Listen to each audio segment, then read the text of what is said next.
God, how beautiful it is. His loving kindness is better than life. Our life is so unsteady. Our life is so short. But His loving kindness is better than life. He's so great. Shall we all praise God for His loving kindness? Praise the Lord, praise the Lord, praise the Lord, praise the Lord. Hallelujah, praise the Father. Hallelujah, praise Him. Hallelujah, hallelujah, hallelujah, hallelujah.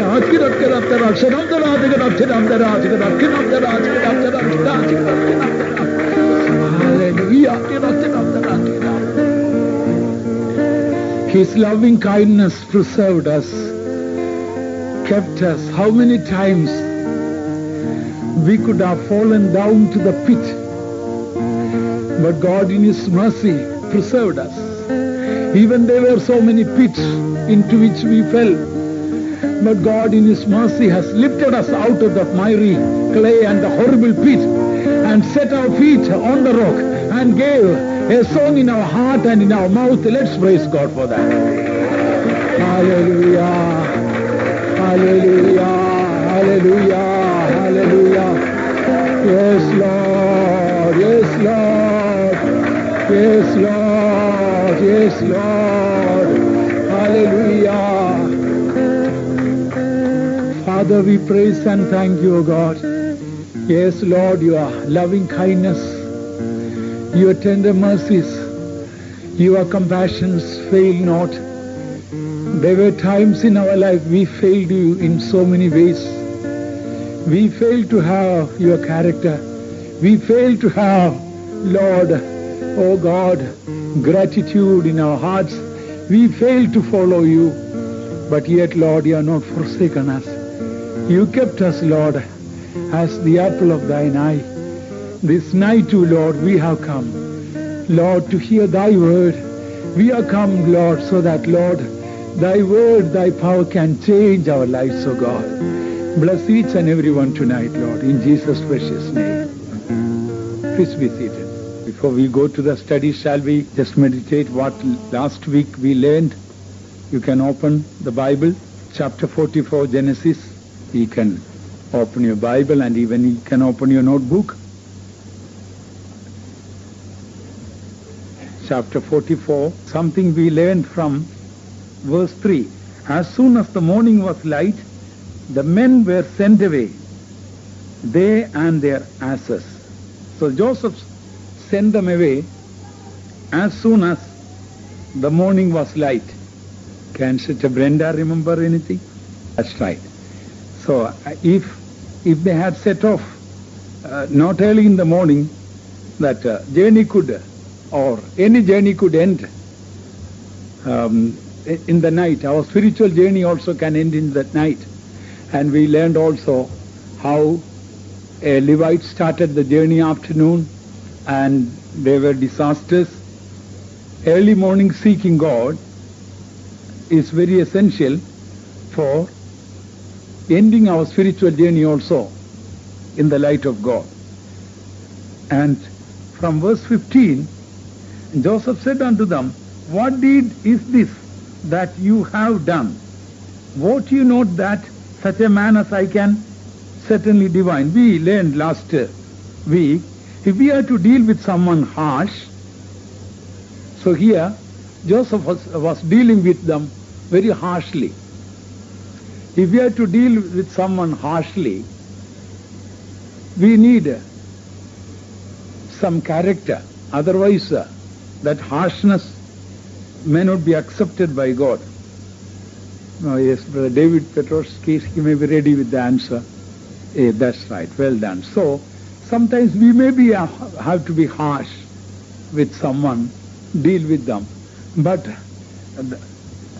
the motive should be pure. It should not be with a selfish motive or purpose or for any benefit for ourselves. It should be for their benefits. It should be for their blessings. And verse 16, 44:16, we find Judah said, "What shall we say unto my Lord? What shall we speak? Or how shall we clear ourselves? God hath found out the iniquity of thy servants. Behold, we are my Lord's servants, both we and he also with whom the cup is found." And something important we learned from this 16th verse. That's right. Here we see a real change took place for Judah. He was not like that before. Something, he was willing to lay down his life for others. And something more to that, Sister Almeida, to the 16th verse, anything remembers? Erica? She's taken by surprise. And maybe Brother Brian, something more, anybody remembers, hands up, something more from the 16th verse? Anybody? Yes, Brother Tom. Louder, that's right. And something, yes, it's true. Something more is, Sister Olga.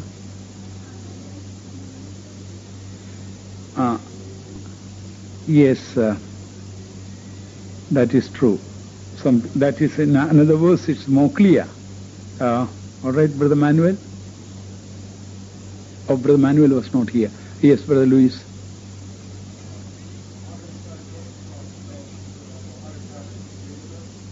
Yes, that is something lesson we learned earlier. Yes, Sister Karen. Yes. That's right. That's the beautiful truth we learned. Also we learned, one thing was there, how shall we clear ourselves? Earlier they were trying to say, no, we are good people, we are true men, we are not spies. But now they came to say, we cannot justify ourselves. We cannot clear ourselves.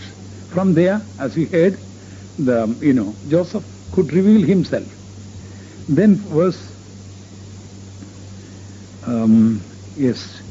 29 and 31, we read, "And if you take this also from me, and mischief befall him, you shall bring down my grey hairs with sorrow to the grave." And verse 31, "It shall come to pass when he seeth that the lad is not with us, that he will die.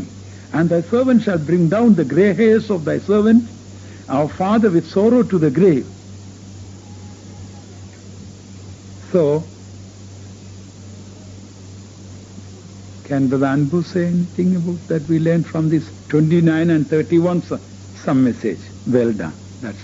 That's the message we had. They had already broken the heart of Jacob so many years. Now they realize if this little boy, Benjamin, is not going to be, already because Joseph is missing, father's heart is broken already. Now if Benjamin is going to miss again, or rather the youngest one, then it will really break the heart of my father into pieces. I would rather become a bond servant, bond man, rather than break my father's heart. So what we learned is that we too have been breaking our parents' hearts, the young people particularly, and at least a time came they realized, no, we will not break the heart of our father, parents, at least hereafter. And also it shows for each and every one of us, we have been breaking our Heavenly Father's heart also by disobeying Him, going against Him. As we read elsewhere in the Word of God, I will hide in secret place and weep for your pride. It breaks the heart of God. Elsewhere we read about it. At least Judah made a decision, hereafter I don't want to break my father's heart or parents' heart. And then verse 30 and 31 we read, "Now therefore, when I come to thy servant my father, and the lad be not with us, seeing that his life is bound up in the lad's life, it shall come to pass, when he seeth the lad is not with us, that he shall die." And in that some other truth we learned, that who will say that?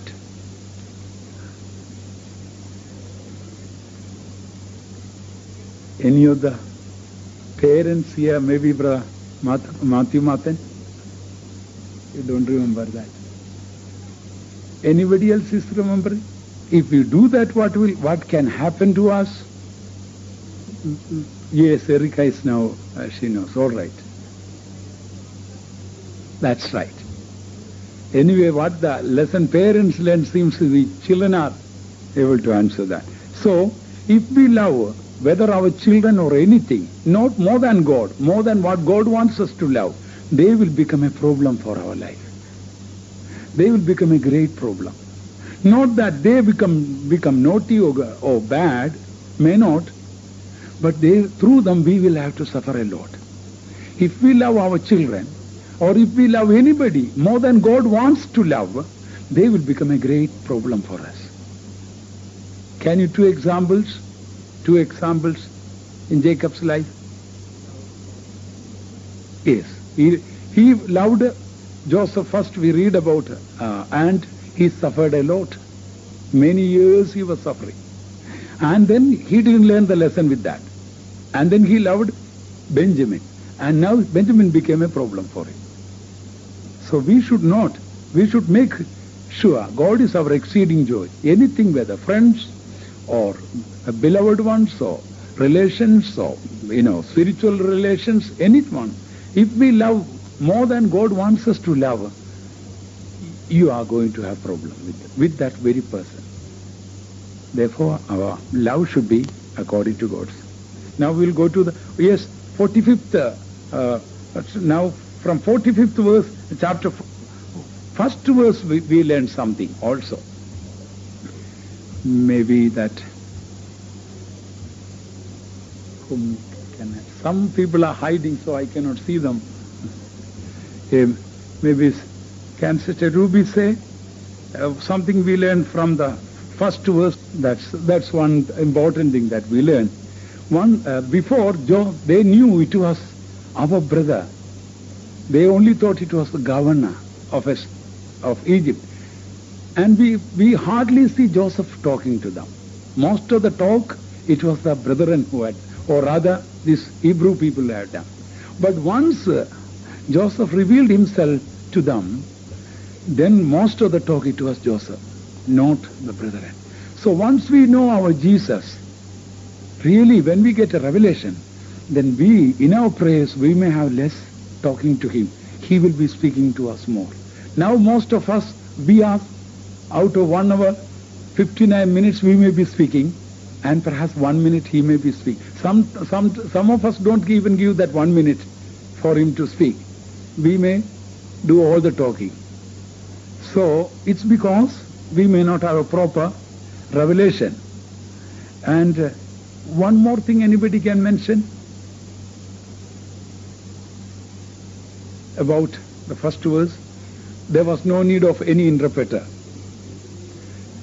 Plainly our Jesus will be able to speak direct to us. There is no hindrance at all when we have a proper revelation. Now, something beautiful today we can study from this 45th chapter. What is the true and total forgiveness is stated in this chapter. That is this 45th chapter. What is the true and total forgiveness? There are 7 aspects for this total forgiveness. Although this is a very basic point, but it is a very important point. There are 7 aspects for real, true, Christ-like, wholehearted forgiveness. All through the Bible, one truth is very clear. Those who learned to forgive wholeheartedly only became great in the sight of God. Others could not. Like David, he forgave and exemplary forgiving. Like Daniel also, we find. Now read 45 verse 1 to 4. Then Joseph could not refrain himself before all them that stood by him, and he cried, Cause every man to go out from me. And there stood no man with him, while Joseph made himself known unto his brethren. And he wept aloud, and the Egyptians in the house of Pharaoh heard. And Joseph said unto his brethren, I am Joseph, does my father yet live? And his brethren could not answer him, for they were troubled at his presence. And Joseph said unto his brethren, Come near to me, I pray you. And they came near, and he said, I am Joseph your brother, whom ye sold into Egypt. Say, 7 aspects I told. The first aspect is, once we forgive others, we don't want to speak to anyone about it. Even to those people, we don't want to speak about it. The real sign of forgiveness, once we forgive someone, we will never speak about that. And if you say that after you say that you have forgiven someone, when some problem comes, then you dig out all the past story and say, you have done such and such things against me. Yes, I have forgiven you, but I want to mention it to you, to remind you. Here, what did Joseph do? Now Joseph wanted to show, till this time they all thought this is a strange governor of Egypt who speaks in Egyptian language. Now the time has come, Joseph wanted to tell, I am Joseph, whom you sold to Egypt. I am the same person. So once he want to reveal, once he want to show that, he knew if these Egyptian people, all those who are standing there, if they will hear, they will come to know that these are these guys who have sold our governor to Egypt, or put in the pit, gave suffering. Even these Egyptian stewards may perhaps beat them up. So what did Joseph do? Before he revealed, his interpreter was there, his stewards are there, and perhaps his orderlies were there, his soldiers might have been, or his guards might have been there. All were told, go out. All of you go out. Perhaps the interpreter might have thought, at least I should stay here, because if I have to speak to these Hebrew people, this governor needs interpretation. Even the interpreter also was told to get out. Why he did that? So that they should not know, or no one should know what these brothers had done against him. I am the one whom you sold to Egypt. I am the same person. Yes, I am Joseph. What they have done against Joseph, Joseph doesn't want anyone to know. This is the first sign of forgiveness. When you forgive someone, you all through your life, you will never open your mouth to say that so and so has done such and such things against me. If you open your mouth and say, in the sight of God, you have not wholeheartedly forgiven that person. How often husband and wife, when they start arguments, I hope in this assembly we don't have that, and then they start, yes, I know what you have done. I remember what, from the day that I got married to you, I know what you had done. And the other person will know, before I got married to you, I know what you had done. And so this unforgiving spirit will have terrible clash. Once we forgive, even the other person will keep speaking. You just keep quiet. You don't speak at all. And if at all, suppose the husband is telling you that, going round and telling everywhere what, suppose the husband goes around and tells all around what the wife has done. She has been doing all these things against me. He telephones and tells the in-laws and others and this and friends. And what should the wife do? Wife also should take the telephone, and if the husband tells 10 people about the wife's mistake, what the wife should do? Tell 20 people about what husband has done. It should be just the other way around. If the husband is telling to 10 people about the wrong things the wife has done, why should go around at least find 20 people to tell the good things that the husband has done? So everybody will go and tell, your wife has been telling good things about you. And the husband everywhere he should be flooded with the news that wife is going around everywhere and telling the good things of the husband. there. So, this 45th chapter is really chapter particularly speaks about the forgiveness. The more we forgive, the more we become Christ-like, the more we become pure. And that we very clearly see here. So the first thing that we found is that will not say any more what others have done. Actually, in the past one of the studies, I don't know whether you remember or not, a chance came for Joseph had to tell what this brethren had done, what Potiphar's wife had done. But he didn't do that. In a very wise way, without blaming anyone, without telling the names, he told the fact. Chapter 40, verse 15. This is the place where Joseph was pleading with the butler and telling that he is an innocent person, therefore please rescue me. So while mentioning about himself, how he was innocent, he had to tell few things, but he completely avoided. Please read the 15th verse. For indeed I was stolen away out of the land of the Hebrews, and here also have I done nothing that they should put me into the dungeon. So he didn't say, indeed, my brothers, they had put me in the pit and they sold me.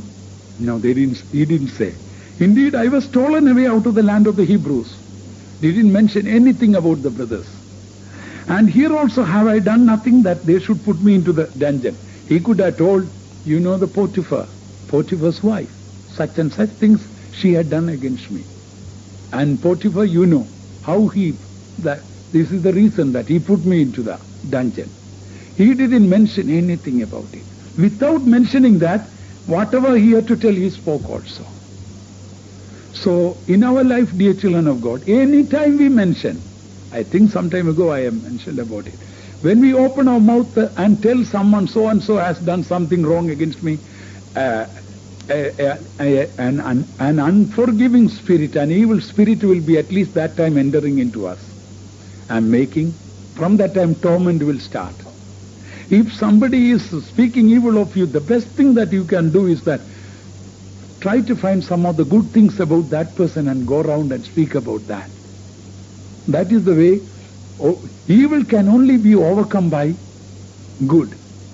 The more somebody is trying to spread a wrong story or wrong things and rumors against us, rather than trying to say, no, I didn't do that, what that person is telling wrong, speak about the good things of that person.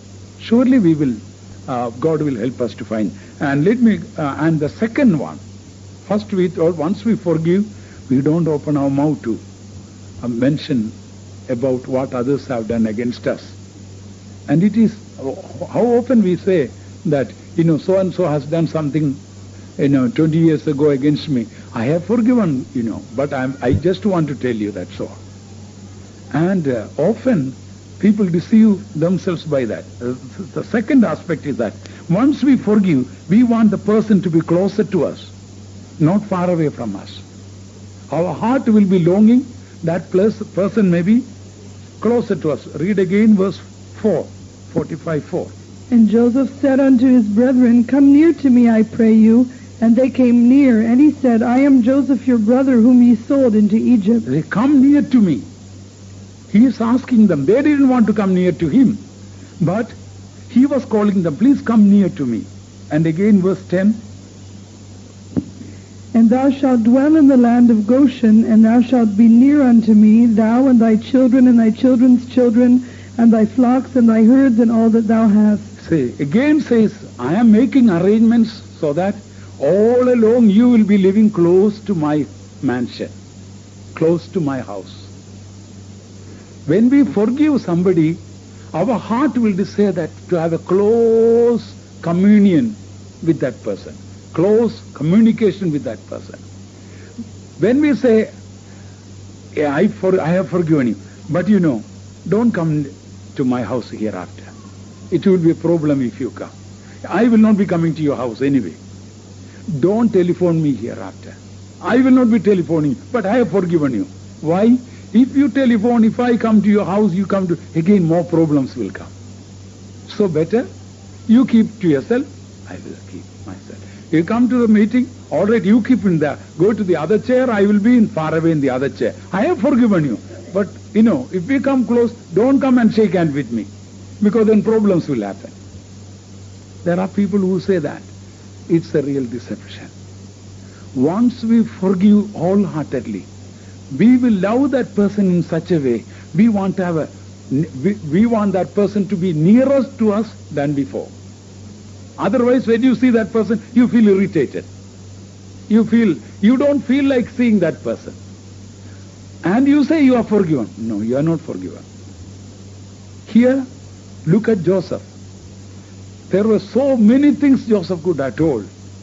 You hated me, you put me in the pit, you sold me out, and you never inquired about me, and for just 20 pieces of silver, you had done. So many things he could have told. I was my father's child, and all my sufferings came upon me because of you. I can forgive you. All right, I forgive you, but don't come to my sight anymore. I don't want to see your face anymore.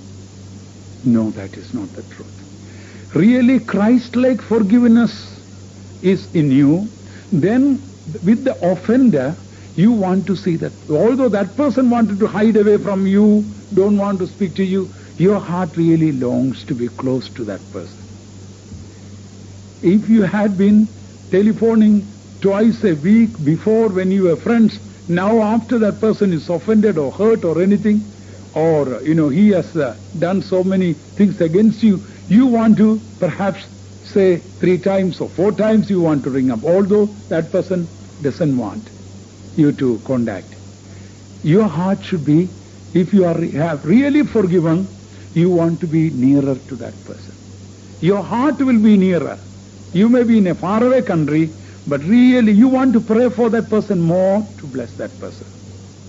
Your heart will be desiring a closer communion, longing. Not that that person is changed, but because you have changed. If you say that I want to keep a safe distance from you, hereafter it will be a very unsafe distance. How often people make this mistake? They say, I have forgiven, but I don't want to talk to that person. And they say the reason, if I talk again, problems will happen. That person's nature is so bad. But what about you and me? How much God has been bearing with us? Perhaps in the sight of God, we may be worse than the other person. So here, Joseph says, come close to me. They were not coming close to him because they knew what they have done. But Joseph, not only they was asking, come closer to him, the 10th verse we read, he made arrangements so that all along the brethren will live close to him. That is the real forgiveness. Once after we forgive that person, we want to be really close to that person. Jesus, after he has forgiven us, he has become close to us than before when we were enemies, isn't it? Enemies of God. And the third one, once you forgive someone wholeheartedly, you will no more desire that person to remain guilty or condemned, but rather will do all that you can to help erase the guilty feeling out of that person, so that he will be able to forgive himself also. I will say it again. Once we forgive someone wholeheartedly, we will have no more desire that that person may remain guilty or condemned. We will try to do all what we can to erase that condemnation and guilt out of that person. Read verse 5. Now therefore be not grieved, nor angry with yourselves that ye sold me hither, for God did send me before you to preserve life. See, he says, don't be grieved. They were so frightened and they felt so guilty and they felt perhaps so condemned, they didn't want to come close. They were standing far away. They were really maybe frozen to death with fear. What will happen? Maybe they might have felt, oh, now what shall we answer? We told our father that some wild beasts have eaten your son. And now all these, whatever sins that we are covered, all going to be exposed. Oh, what this governor is going to do against us. And fear and grief and guilt and condemnation all might have been coming upon them. What did Joseph say? Now therefore be not grieved. Don't be grieved. Don't be sorrowful about that. Don't worry that you sold me out. And not be now therefore be not angry, be not grieved, nor angry with yourselves that you sold me hither. Don't be guilty about it. Don't condemn yourself. God allowed it. God allowed it only for good. And you don't need it. God did send me. That's what he says there. By that, that is perhaps, by saying God did send me, that may be perhaps one of the best way to erase guilty feeling. In other words, he was telling, don't worry, you didn't do anything evil, you know. God did it only for my good and your good. So don't condemn yourself. Don't be grieved about it. And don't be sorry. Don't feel guilty about it. That is the real spirit of forgiveness. Once we forgive someone, we don't want that person feel all the time guilty. Oh, why did I do that against that person? Why did I do that? And that person may feel guilty and condemned. And you will try to help. No, don't be condemned. And if we don't forgive, really, what we'll say? Yes, I have forgiven you, but you should suffer. You should learn a lesson for what you have done. Yes, today you know that accident took place. It's because you know what you have done against me. Right? Yes. That's why. And you want to make that person more guilty, more condemned. That is not Christ-like spirit. That we can say Lot's wife's spirit. Lot's wife, while leaving, one of the reasons perhaps she looked back to see, oh, those neighbors, I couldn't get on with them well and they were angry with me and all. Now how they are being judged, the fire of God has come upon them. She really wanted to see and enjoy it. Perhaps that could have been one of the reasons. That shouldn't be our spirit. If somebody had done something against us, it's wholeheartedly we should pray, Lord, nothing should happen to them. Nothing should happen to their children. If at all anything will happen, your heart should really cry out. Oh God, that shouldn't happen. Maybe that I am guilty because I didn't pray enough. I didn't help them. That is why the problem. That way, in a good spirit, we take it. So, the third aspect I told, once we forgive someone, we will try to do everything possible to bring peace and a clear heart and all the condemnation to go and to make that person joyful. And then the fourth one, this is also a very important one. Forgiveness brings new life. It saves lives. And the other one, the opposite way also. Unforgiving spirit destroys lives. Here we read, please read verse 5. Now therefore be not grieved nor angry with yourselves that ye sold me hither, for God did send me before you to preserve life. See, he says, God did send me what for? To preserve life. To preserve your life and my life also. So, forgiveness brings new life. It preserves life. Verse 7 also. And God sent me before you to preserve you a posterity in the earth and to save your lives by a great deliverance. Yes. Again he says, God sent me before you to preserve you and to save your lives by a great deliverance. So forgiveness gives new life. It preserves life. And unforgiving spirit, it destroys life. Look at in the Bible, so several instances we find, the people who could not forgive with a revenge, they destroyed others. For example, we find about Simeon and Levi.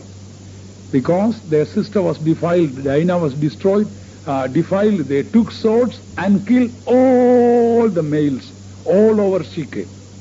It might have been thousands of people perhaps. And we find about Absalom, his sister Tamar was defiled by Amnon, and Absalom went and killed Amnon. And we read about Joab, his brother was killed in the battle by Abner, and Joab went and killed Abner. We find so many instances in the Bible, unforgiving spirit will kill people. And not only in the Bible, almost every day you can see most of the shootings and killings. Why? It is unforgiving spirit. It destroys life. Not only others, our life also. If we don't forgive, it brings death to us. When we forgive, it brings life to us and life to others. And when we don't forgive, it brings death to others and death to us. As the other day I was mentioning Saturday, unforgiving spirit will bring, sometimes become suicidal. Spirit of suicide comes. I should kill myself. I should kill myself.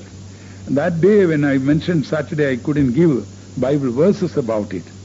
That is, it's very interesting to read.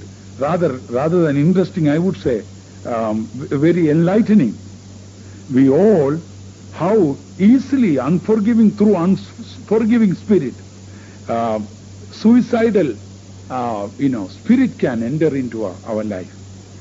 This is, please read 2 Samuel chapter 11, verse 3. And David sent and inquired after the woman, and one said, Is not this Bathsheba the daughter of Eliam, the wife of Uriah the Hittite? Now, if you carefully listen only, you will understand here. Here, Bathsheba was daughter of Eliam. Now, we will look for Eliam's father. Bathsheba was Eliam's daughter. Now, Eliam's father, we read 2 Samuel chapter 22, verse 34.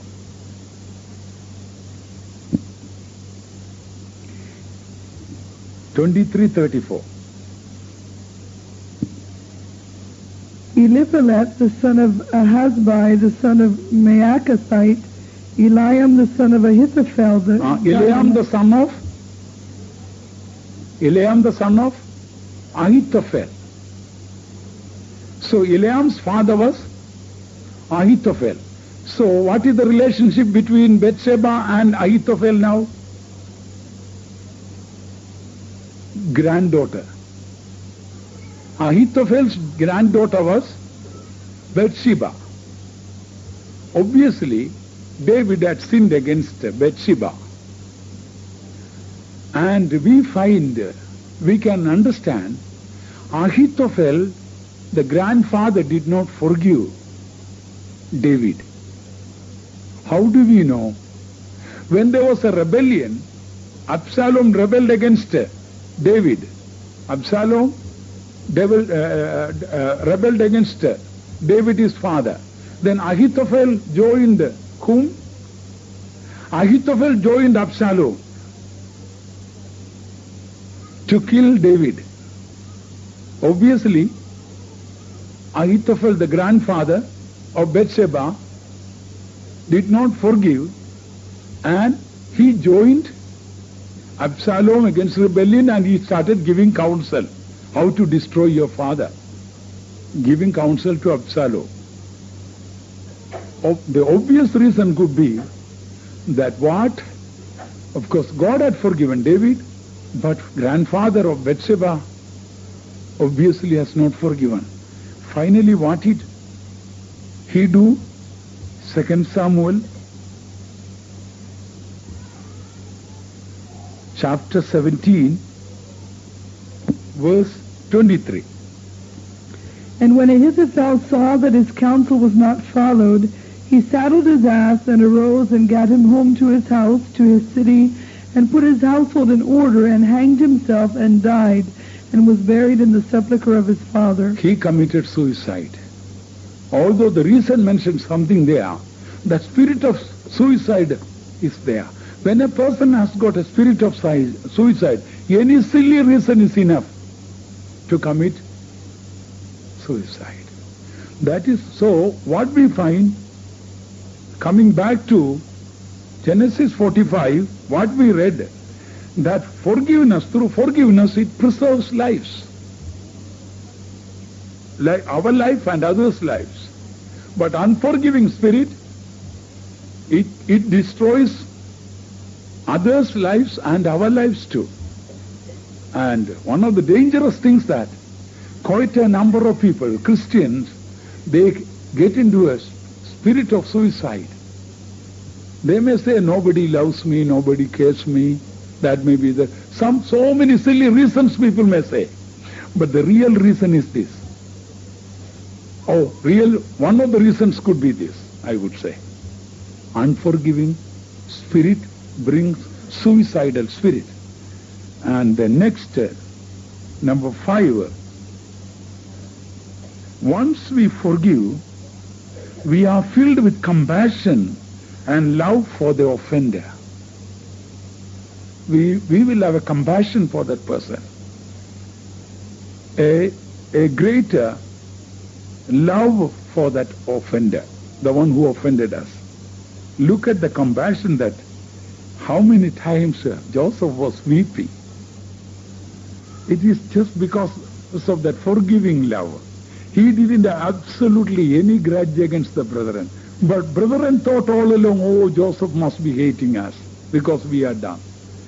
Verse 2, 45:2. And he wept aloud, and the Egyptians in the house of Pharaoh heard. And then verse 14, here he wept aloud. He just couldn't control his weeping. His heart was so full of love and compassion for his brethren. He, being a governor in a dignified position, he wouldn't have liked to, earlier we find how many times he was restraining himself, or rather refraining himself. But here came to a state he couldn't refrain anymore. His love and compassion for the brethren just burst out.